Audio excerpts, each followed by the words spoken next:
Well, good day. Today we have a 2011 Ford Edge. It's here for a problem with the heater controls.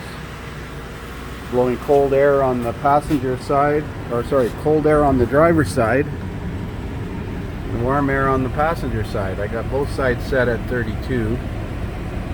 Let's see what so on that, I just drove it in, so it's not warm yet. 65 degrees on that side, 42 degrees on this side. You can feel it's virtually ice cold and starting to warm up on that side. Let's see over here.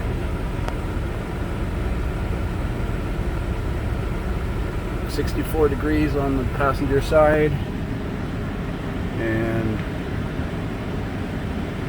49 degrees on the driver's side. So we're going to scan it first off and see if there's any codes for blend door actuator. Okay, so this is a new vehicle ID, I believe. Scanners automatically ID the vehicle. So let's do a code scan of all controllers. It says key on, engine off. Well, connect the battery charger to it.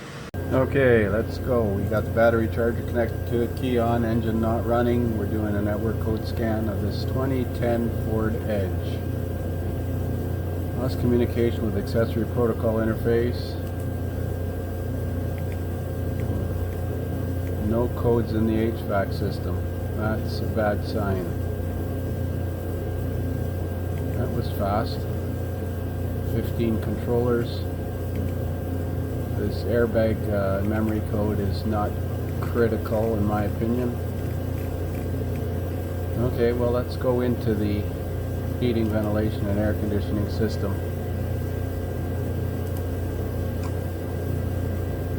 Let's check it for codes one more time. Let's do a key on, engine off self-test. That may run the doors, actuators. Oh, that's nice. Key on, engine off, codes fixed first. Nothing. Okay. Check for memory codes one more time.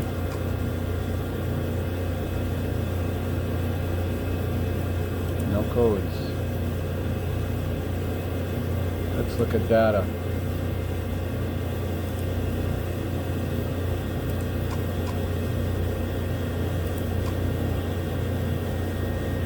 I suspect it's got a defective blend door actuator, but usually that sets a fault code.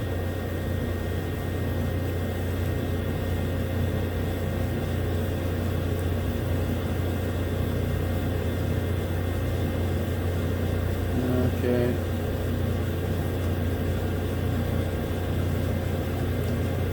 I don't see any data parameters related to the blend door.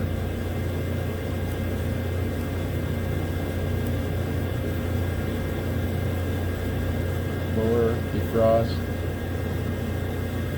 interior temperature sensor. Huh, isn't that special? These are mostly inputs to the HVAC. Alright, well, let's see if there's any kind of bidirectional controls for this functional test. Output controls.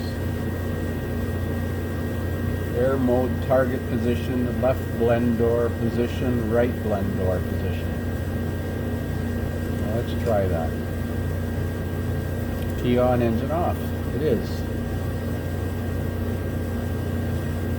Now normally it would have data parameter. I'm going to see if I can find it here. So if you remove the knee bolster under the steering column, as I have, and unclip this aspirator tube, you can see the blend door actuator right there.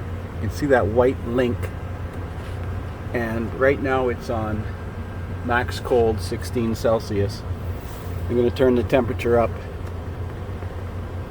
and you can see it moves that lever, but the temperature doesn't change a lot. We do get some warm air out of this thing. So now I'm starting to wonder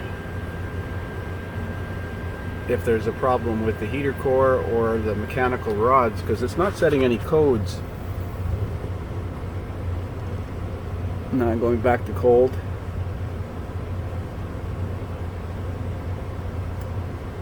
You can see it moves all the way, and now it's definitely cold.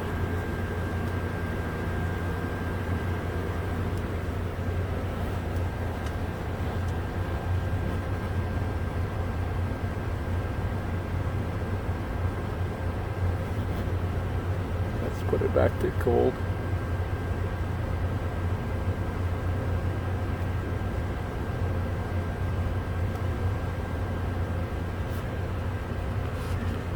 Well, it doesn't appear to be that easy to get to that thing. Even though look and see what's involved in servicing it. So I've got a borescope looking at this actuator here. I've climbed underneath the dash as best I can. Now you can see when it's going towards heat.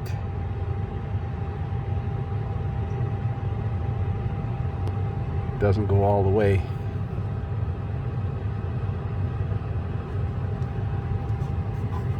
Go back to cold.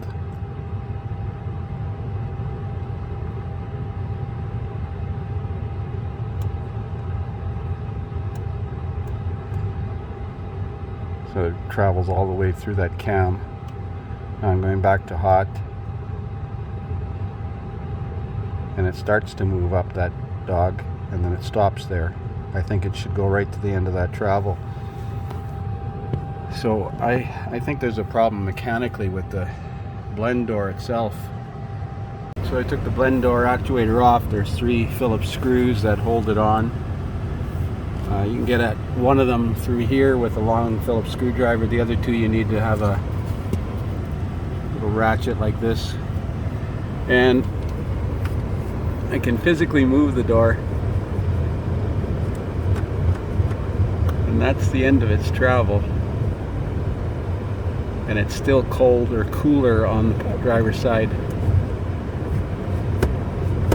You can hear the door moving. So I'm wondering if the heater core is plugged on one side of it. What's it got on it for mileage, this thing?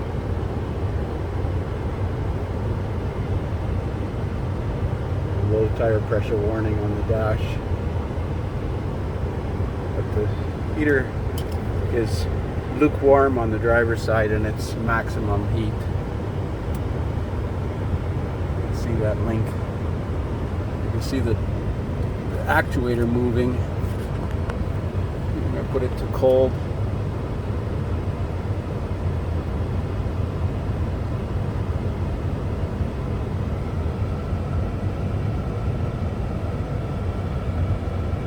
Now to full heat again. The actuator is moving just fine.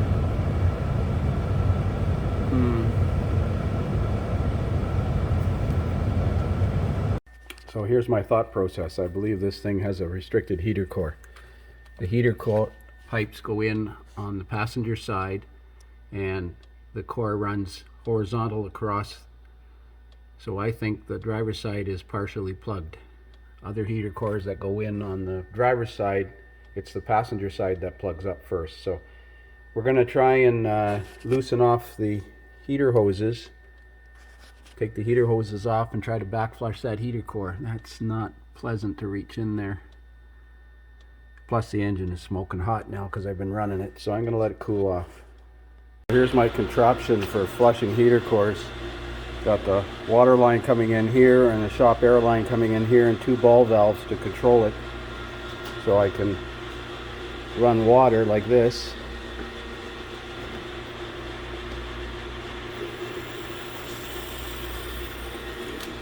So it's just straight water flushing.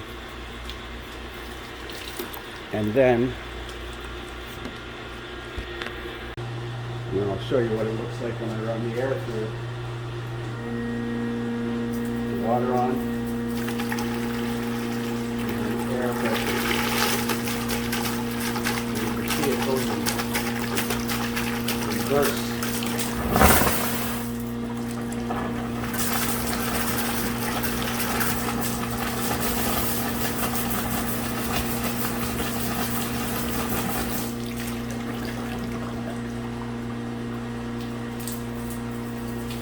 water off.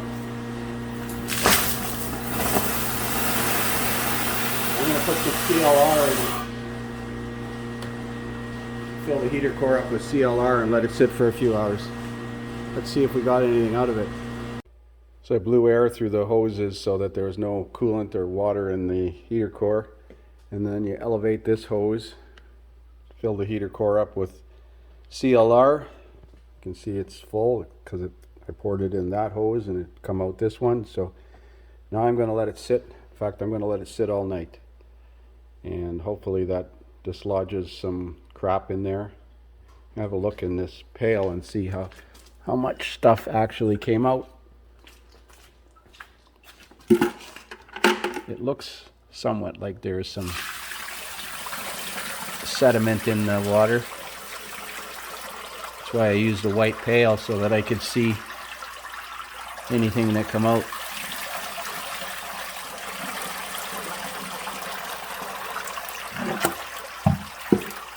Yeah, that pail was perfectly clean before, so it definitely made a difference. You can see some big chunks, and that was just flushing with air, compressed air and water.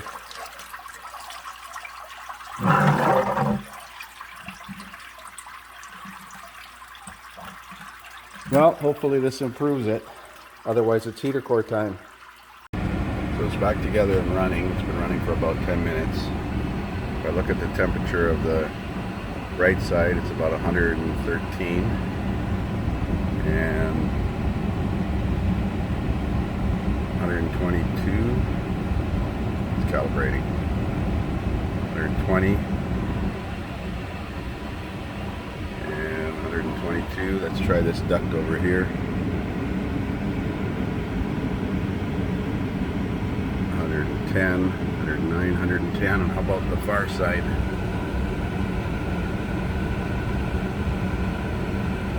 110, 112. So that made a huge difference. I left the CLR in it for about 14 hours. I did get some more debris out of it, but the majority of it came out yesterday. I'd say this is good. We'll give it back to the customer and see how he feels about the performance now. I think it's okay.